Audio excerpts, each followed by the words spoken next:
ఇవి మనము అన్నం తినేటప్పుడు మనకి అన్నీ వస్తాయి, కలేపాకు వస్తుంది, అన్నీ వస్తాయి. అవన్నీ ఎందుకు తీసి పడేస్తాం మళ్ళీ? అవును. ఎందుకు తీయాలి మేడం? అది మనం తినేది వండుకునేది ఎందుకు? అది ఎందుకు? తినడానికే కదా. అవును. అది తీసేది ఎందుకు? మనం వేయకూడదు కదా. అది అవును. మనం తినేది కడుపు నిండా తిందామని వండుకున్నప్పుడు మళ్ళీ మనం తీసి ఏరి పడేస్తాం. అవును. అంటే డిఫరెన్స్ ఏంటంటే తెలుసుకోవాలి. ఇప్పుడు ఒక గుడికి పోతాం మేడం, కొన్ని గుళ్ళలు ఎట్లా అంటే ఇప్పుడు మనమే చూడండి, ఇప్పుడు తిరుపతిలో మనం పంచ కట్టుకుంది కానీ పువ్వులు పెట్టుకుందని రాణిస్తలేరు. అట్లా అన్ని గుళ్ళలు రూల్స్ పెట్టాలి. ఇప్పుడు ఎవరిని కూడా మనం బట్టలు చూసి వాళ్ళ క్యారెక్టర్ డిసైడ్ చేయడానికి మనకి రైట్స్ లేవు.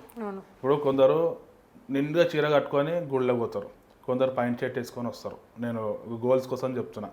ఇప్పుడు ఈమె పాయింట్ షర్ట్ వేసుకుంది ఆమెకు భక్తి లేదని కాదు, ఈమె నిండుగా తయారైతే ఈమె భక్తి ఉందని కాదు.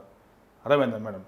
మనం కూడా ఒక గుడి, ఇప్పుడు ఆమె మంచి ఇట్లా మొక్కుతుంది, ఈమె డ్రెస్ పాయింట్ షర్ట్ వేసుకున్నా ఎట్లా మొక్కుతుంది, ఇట్లా అంటది అన్నది, ఇట్లా అట్లా ఏదో వాళ్ళ వాళ్ళ స్టైల్లో వాళ్ళు తీసుకొని వెళ్ళిపోతారు.